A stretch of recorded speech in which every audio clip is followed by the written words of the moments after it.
윤석열 대통령의 이제 MBTI에 대해서 ENFJ라는 거죠. 선악의 구분이 다소 확실하다. 편가르기를 좋아한다. 그리고 자신의 가치관과 다른 사람에 대해서 인정하기보다는 비난한다. 측측을 해서 이분의 기질이 어떤 기질인가 놀라지 마세요. 기질을 좀 가지고 있는 사람인 것 같습니다. 안녕하세요. 마음을 밝히는 언니 정신과 의사 유혜지입니다. 정말 중요한 거. 이 윤석열 대통령의 정말 특이점이라고 할 수 있는데요. 사법시험을 구수로 하셨어요. 이 구수, 이 부분에 대해서 좀 분석을 해보도록 하겠습니다. 이분이 이제 대광국민학교, 충암중학교, 충암고등학교 졸업하시고 서울대학교 법과대학을 졸업했습니다. 그리고 대학교 4학년 때부터 공부를 시작해서 무려 사법시험을 구수 만에 통과를 합니다. 이거 정말 특이한 경력인데요. 사실은 그 5수 이상 하는 게 쉬운 시험이 아니거든요. 사법시험이나 어떤 시험이든지 간에. 근데 이거를 구수까지 했다.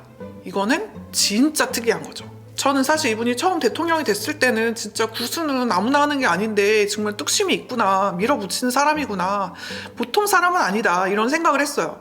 근데 진짜 확실한 거는 보통 분은 아니다. 보통 분은 아니다라는 거는 정말 확실한 것 같습니다.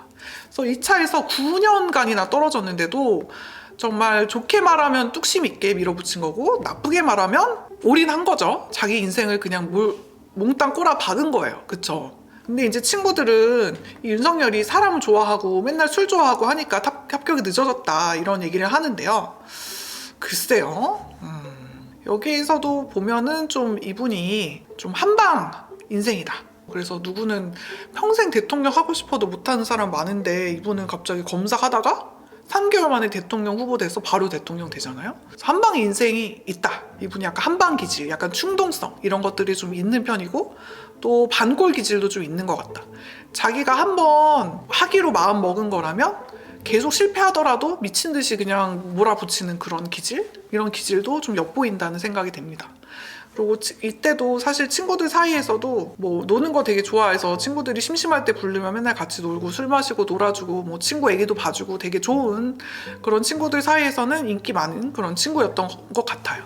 또 여기서 진짜 특이한 게 8차 시험까지 낙방하고 9차 시험 이제 2차를 앞두고 있는데, 이제 9차 시험이면 진짜 갈 때까지 간 거잖아요. 사실은 되게 궁지에 몰린 상황인데, 이 궁지에 몰린 상황에서 친구가 너 이제 함 지러 와라, 대구로 함 지러 와라, 이렇게 얘기를 하니까 처음에는 거절을 했다가 친구들만 한값 받아서 막 술 먹고 놀 거 생각하니까 참을 수가 없더라.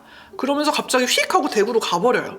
이런 행동들만 좀 봐도 이분이 좀 충동성이 굉장히 크고 즉흥적인 성격이구나 라는 것을 좀 엿볼 수 있겠죠. 그때 사실 이제 9수가 아니라 10수가 될 수도 있는 상황인데, 그때 이제 친구 만나러 내려가는 버스 안에서 봤던 내용이, 심실풀이로 봤던 내용이 우연히 이제 시험에 나오면서 되게 극적으로 사법시험에 합격했다고 합니다. 그래서 보면은 되게 한방 인생이고 굉장히 충동적이고 우리의 상식선으로는 좀 이해할 수 없는 그런 행동 패턴들이 좀 있어 왔다는 것을 볼 수가 있습니다. 근데 어떻게 보면 되게 인간적이고 정 많은 사람이다 라고 볼 수도 있겠지만, 사실은 부모님이나 만약 윤석열 대통령이 결혼을 했다 뭐 이런 상황이라면 사실 가족들의 입장에서는 좀 화가 날 만한 행동이겠죠. 그래서 보는 관점에 따라서 이 사람을 되게 좋게 볼 수도 있지만, 나쁘게 보자면 정말 무책임하고 충동적이고 이기적인 사람이다, 이렇게 보여질 수도 있는 그런 양면적인 특성들이 엿보입니다. 그래서 이 구수는 진짜 아무나 하는 게 아니다. 그래서 이것도 진짜 신기한 게, 이분이 5차 시험에 떨어졌어. 근데 5차 시험에 떨어진 이유가 뭐냐면, 그때도 마지막에 이제 형사소송법이 시험이 남아있는데 친구들이 이제 동국대 앞에 족발집에서 이제 족발 시켜놓고 술 시켜놓고 너 시험 나오면 같이 술 마시고 족발 먹자 이러고 기다리고 있었대요. 그래서 그거를 내가 먹고 싶어가지고 형사소송법 이만하면 다 쓴 것 같은데? 라고 생각을 하고 20분 남기고 빨리 나가서 족발 먹으러 갔다 그럽니다. 그래서 떨어졌다 그래요. 그러면서 4년을 더 공부를 한 거잖아요, 결과적으로. 즉흥적인 기질, 충동적인 기질, 쾌락추구적인 기질, 이런 것들이 좀 엿보이는 부분이 있다. 또 다른 측면에서 보자면 조금 떨어질 것 같은데 애매한데, 이번에 실력 좀 애매한데 그냥 끝까지 열심히 해서 떨어지느니 그냥 빨리 술 먹으러 가서 이것 때문에 떨어졌다고 핑계대는 편이 좀 낫지 않을까? 라는 무의식적인 측면이 있지 않았을까. 술 먹으러 가느라 떨어졌다 라는 것으로 좀 자기 합리화를 해보려는 그런 행동은 아니었을까라는 좀 의심도 제기를 해봅니다. 아버지의 가르침에서는 네가 옳다고 생각하는 것은 남 눈치 보지 말고 네 하고 싶은 대로 해라 라는 거지만, 다른 사람 입장에서 보면 이 사람 현실 부정하면서 자기 합리화하고 있네? 이런 식으로 보이는 거잖아요. 그래서 이 시험 20분 남기고 나가버리는 이런 어떻게 보면 무책임한 행동인데, 그런 행동이 자기 입장에서는 친구들과의 어떤 우정, 의리, 관계, 그런 즐거움 이런 걸 합리화할 수 있지만, 어떻게 보면 놀러 가느라고 친구들 때문에 내가 친구들 위해서 좀 놀러 가다가 아쉽게 떨어졌어 라는 어떤 핑계를 대면서 자기를 합리화하려고 하는 그런 방어 기제는 아니었을까라는 생각도 해봅니다. 근데 이런 것들이 약간 이 계엄 사태에 대한 윤석열 대통령의 해명에서도 조금씩 엿보이는 부분도 있는 것 같아요. 그래서 제가 이 사법시험이 진짜 어려운 시험이잖아요. 그래서 고시낭인이다 뭐 이런 말까지 생긴 시험인데, 사법시험 2차에서 3번 떨어지면서 알게 된 것들이라는 글을 어떤 이제 변호사님이 써주신 거를 봤는데요. 이 사법시험 2차는 이제 객관식이 아니라 논술시험이라 그럽니다. 법에 대한 어떤 지식만을 평가하는 것이 아니라 이 법의 속성을 알고서 나만의 논리를 구현해낼 수 있느냐, 깊은 사고력을 측정하는 그러한 시험인데, 사실 2차 시험은 어떻게 보면 정답이 없는 시험이고, 근데 이 변호사분은 마치 정답이 있는 것처럼 그냥 법과 판례 입장, 다수설의 입장 같은 것들을 그냥 기계적으로 적어내서 낙방을 했다. 나의 입장을 논리적으로 피력하는 거를 하지 못해서 떨어졌다는 거를 깨닫고서, 그러고 나서 이런 부분을 보강을 해서 합격을 했다 그래요. 그래서 이런 사고력, 여러 가지 관점으로 하는 분석력, 이런 것들을 측정하는 게 2차 시험인데, 좀 이런 부분에 있어서 윤석열 대통령의 어떤 사고력적인 측면, 논리적인 측면이 사실은 시험을 평가하는 평가자의 입장에서 봤을 때 상식선에 맞지 않거나 어떤 논리적인 부분이 좀 부족하거나 그런 측면이 분명히 좀 있지 않았을까라는 생각을 해봅니다. 그러니까 이분의 좀 논리적인 체계나 어떤 논리를 전개하는 부분이나 그런 사고력적인 부분들이 어떤 이렇게 정답지적인 그런 정답의 범위를 좀 벗어나는 부분이 분명히 좀 있지 않았을까라는 거죠. 지금도 어떻게 보면 윤석열 대통령이 국민들과의 공감대를 이루지 못하는 면들이 있는데, 그런 부분도 좀 드러나지 않을까라는 생각도 해봤습니다. 그리고 사실 고시라는 게 어떻게 보면 1%의 가능성을 놓고 자기 인생을 좀 몰빵하는 거잖아요. 그래서 이런 측면에서도 조금 윤석열 대통령 아까 한방 인생, 약간 충동성 이런 얘기를 했는데, 약간 한 방에 확 뒤집고 그러한 이분의 어떻게 보면 뚝심, 나쁘게 말하면 무모함, 이런 것들이 좀 드러나는 부분이 아닐까 하는 생각도 해봤어요. 그리고 또 이 중요한 부분, 이분이 결혼을 엄청 늦게 했습니다. 이 결혼이 늦어진 이유에 대해서 사실 대선 후보 시절에 인터뷰를 했더라고요. 표진인 선생님이 결혼을 너무 늦게 하셨는데 이유가 뭐냐 이렇게 질문을 했어요. 근데 이제 윤석열 대통령 대답이 사람이 부실해서 그렇다. 내가 다 차였다. 사실 결혼하기 전에는 진짜 소수의 사람과 한두 달 정도 만난 게 다였다라는 얘기를 해요. 근데 사실 이제 정신과 의사로서 사실 이제 환자를 볼 때 히스토리 테이킹을 할 때요. 사실 이제 관계를 맺는 측면들을 보거든요. 그래서 이 사람이 안정적인 관계를 오랫동안 유지할 수 있는 사람인가에 대한 평가를 할 때 사실은 뭐 연인 관계를 물어봐요. 연인 관계에서 뭐 몇 사람이랑 만났으면 한 사람하고 만날 때 최장 얼마나 만났는지, 최단 얼마나 만났는지 그런 것들을 보는데, 사실 이게 모르겠어요. 이제 후보자라서 이런 식으로 답변을 그냥 좀 회피적으로 하신 건지 모르겠는데, 진짜 몇 사람하고 한두 달 만난 게 사실이다 라고 하면 이분이 좀 관계를 맺는 측면에서 굉장히 미숙한 면이 있는 사람이라고 보는 것이 맞는 것 같습니다. 그리고 이제 이 김건희 씨하고 제일 오래 한 2년 정도 연애를 했다 그러는데요. 이 김건희 씨하고는 좀 성격이 잘 맞았던 부분도 있을 것 같은데, 그 전에 이제 연애하는 과정에서는 한두 달 정도밖에 관계가 지속이 안 됐다면 사실은 조금 성격에 문제가 있는 것은 아니냐라는 부분을 좀 합리적으로 의문을 제기해 볼 수 있겠죠. 사실 이분의 그냥 스펙만 보면은 엘리트 집안에 서울대 법대 나오고 검사고, 진짜 퍼펙트한 스펙 아닙니까? 진짜 퍼펙트한 어떤 스펙의 사람인데 51살까지 결혼을 못했다라는 것은 사실은 이거는 좀 이 사람이 좀 문제가 있다, 좀 성격적인 문제가 있다라고 보는 것이 좀 합리적인 추정이라고 보이고요. 그래서 좀 소통하는데 좀 어려움이 있는 사람이다, 관계를 맺고 소통하는데 어려움이 있는 사람이다 라는 부분들이 생각이 되고, 또 스스로 자기 성격에 대해서 좀 인터뷰에서 얘기를 한 게 있어요. 그래서 자기는 센 성격이 아니다, 드라마 보면서 잘 운다, 그리고 다른 사람이 싫어할 것 같으면 그 싫어하는 거에 대해서 내 의견을 얘기하는 걸 잘 못한다 라고 얘기를 해요. 근데 또 일적으로는 자기가 아무래도 일은 또 다른 측면에서 한다. 그래서 일적인 건 다른 문제고, 그럴 때는 일부러 기자들도 센 사진을 쓰고 자기도 일적으로는 좀 세게 얘기를 할 수밖에 없으니까 그런 모습이 비춰지는 거지. 실제 내 모습은 되게 연약하고 감수성도 풍부하고 싫은 소리 못하고 그런 사람이다 라고 얘기를 하고, 또 김건희 씨 녹취록 보면 내가 남자고 그 사람이 여자야 이런 식으로 표현합니다. 그래서 굉장히 여리고 좀 자기 표현 못하고 자기 속마음 말 못하고 좀 그런 측면들이 있어서 여자한테 좀 강하게 다가가고 자기를 어필하고 좀 그런 측면에서는 굉장히 미숙한 점이 좀 있었던 분 같아요.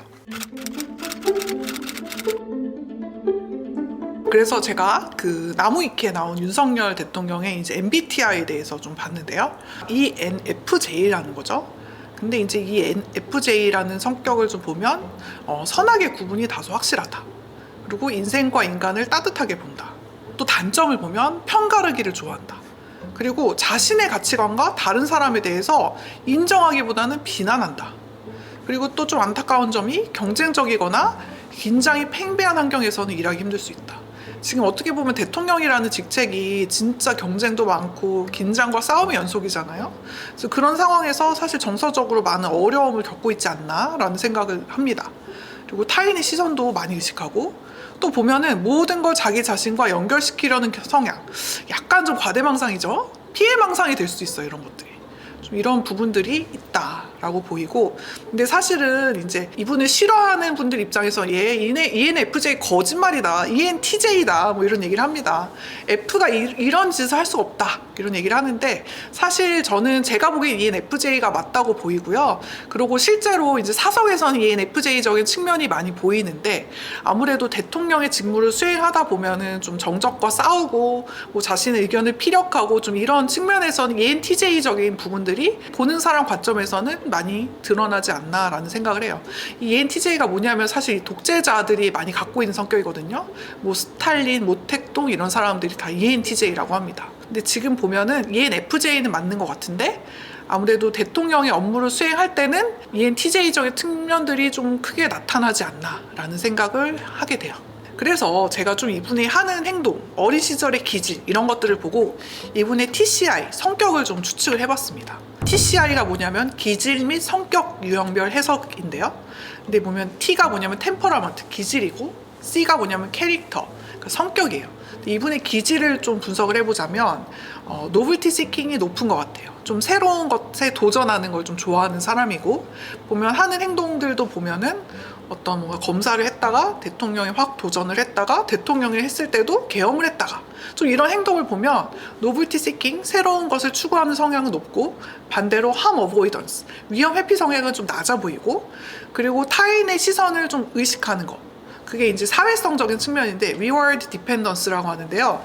그것이 이제 본인 주장으로는 높다고 이제 주장을 하긴 하는데, 제가 이제 보이는 어떤 행동적인 측면들을 봤을 때는 높다고 보기에는 조금 애매한 것 같고 보통 정도라고 이제 온건하게 추측을 해봤습니다. 아무래도 또 이렇게 높은 자리까지 가신 분들은 대부분 인내력이 높은 편입니다. 그래서 이분의 사회적 지위나 이런 것들을 고려해 봤을 때 인내력은 좀 높은 편이다 라고 좀 추측을 해보는 게 맞을 것 같아요. 그래서 이렇게 추측을 해서 이분의 기질이 어떤 기질인가 라는 걸 봤을 때 놀라지 마세요. 충동적, 공격적 기질을 좀 가지고 있는 사람인 것 같습니다. 자극 추구 성향은 높고, 반면 위험 회피 성향은 낮고, 그러니까 어떤 자기가 옳다고 믿는 바를 추구하기 위해서 어떤 계엄까지 내리는 이런 어떻게 보면 진짜 충동적이고 무모한 행동이죠. 그리고 사법고시 구수하는 것도 어떻게 보면 충동적이고 무모한 행동이라고도 볼 수 있어요. 그리고 reward dependence는 한 보통 정도, 그냥 온건하다 이렇게 봤을 때는 조금 충동적이고 공격적인 기질을 가지고 있다라고 볼 수 있을 것 같습니다.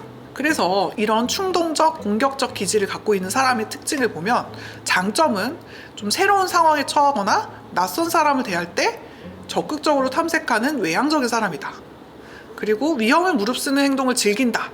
스릴 넘치는 일에서 만족감을 느낀다. 또 어려움이 예상되더라도 별로 신경 쓰지 않고 작은 가능성만 있다면 정열적으로 도전하는 모습. 그리고 자신의 감정을 솔직하게 표현하여 친구를 잘 사귄다.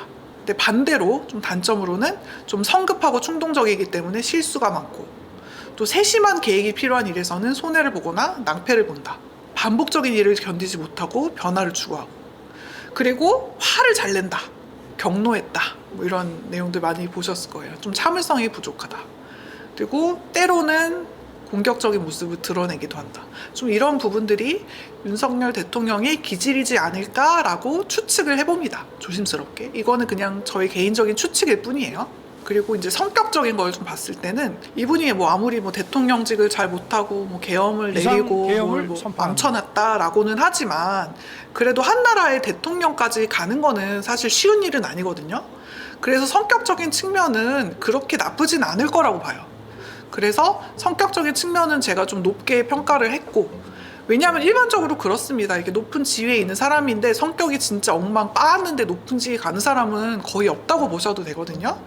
그래서 자율성 높음, 그리고 좀 타인에 대한 신뢰, 관계를 맺는 측면을 봤을 때는 뭐 어렸을 때 보면 친구들과의 관계도 굉장히 잘 맺어왔던 것 같고, 또 이후에도 뭐 검사 시절에도 선후배 관계도 좋았다고 하고, 한동훈 대표도 검찰에서 데리고 와서 뭐 법무부 장관을 시키기도 하잖아요. 그런 거 봤을 때 연대감도 좀 높은 편이다.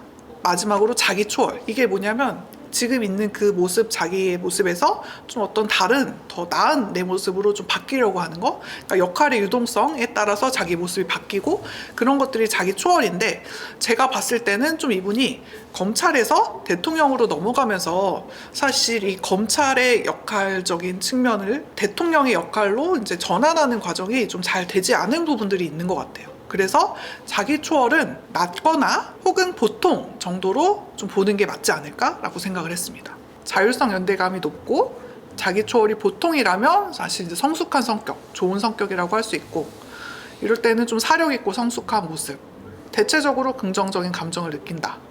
자기의 중요성을 과대평가하지 않는다. 타인을 위한 사랑을 실천하는 데서 기쁨을 느낀다. 현재는 불행하더라도 결국 모든 일은 최선을 향해 나아가고 있다고 느낀다. 이런 좀 좋은 성격일 수도 있을 것 같다라는 생각을 했습니다. 근데 반대로 만약 자율성, 연대감, 자기초월 모두 높은 성격이라면 좀 창의적인 성격이다. 그래서 이것도 좋은 성격이죠. 그래서 창조적이고 수용적이며 사력 있고 성숙한 사람, 긍정적인 감정을 느낀다. 중요성을 과대평가하지 않는다. 타인을 위한 사랑을 실천한다. 현재는 삶이 불행하고 좌절스러워도 모든 일은 최선을 향해 나아가고 있다고 느낀다. 그래서 성격 자체는 좋은 분 같습니다. 근데 다만 기질이 조금 공격적이고 충동적인 기질인데, 그런 것들이 이제 사회화를 통해서 좋은 성격으로 바뀐 것 같지만, 조금 이제 대통령이 되고 압박감이 오고 이런 상황에서 이런 기질적인 특성들이 조절되지 않고 나오는 부분도 있지 않았을까라는 생각을 해요. 그래서 좀 보면 이 친구 관계를 맺는 것들 보면은 뭐 윤석열은 남자다 이렇게 써있죠. 그리고 친구들한테도 항상 좀 의리 있는 친구, 술을 많이 사줬다. 근데 우연치 않게 갑자기 친구를 보러 면회를 부산까지 갔다. 되게 의리 있고 친구들하고 술 마시는 거 좋아하고 이렇게 남자들 사이에서 인기 많은 그런 친구였을 것 같아요. 또 이분이 좀 맺는 관계를 볼 때 사실은 이 김건희 여사와의 관계를 뺄 수가 없겠죠. 그래서 어렵게 아기를 가졌는데 좀 몸과 마음이 지쳐서 아기를 유산하게 됐다. 우리 남편 바보예요. 내가 다 챙겨줘야지 뭐라도 할 수 있는 사람이죠. 형은 이제 검사 아니고 변호사야. 이 사람 지켜줘야 되고 도와줘야 되는 사람이야. 여러 번 아이덴티티를 알려줬는데도 이 아이덴티티에 적응이 잘 안 돼서 다시 검찰로 복귀를 했다고 합니다. 지금은 보면 어떻게 보면 우파의 신 같은 존재로 지금 군림하고 있죠. 근데 보면 되게 웃겨요. 옛날에는 그 좌파의 어떤 칼잡이였어요. 자기 편을 엄청 지키고 비호하려고 하는 이 사람의 어떤 행동적인 측면들이, 이 영상이 도움이 되셨다면 좋아요, 구독, 알림 설정 부탁드립니다. 마음을 밝히는 언니와 함께 마음의 빛을 밝혀봐요. 감사합니다.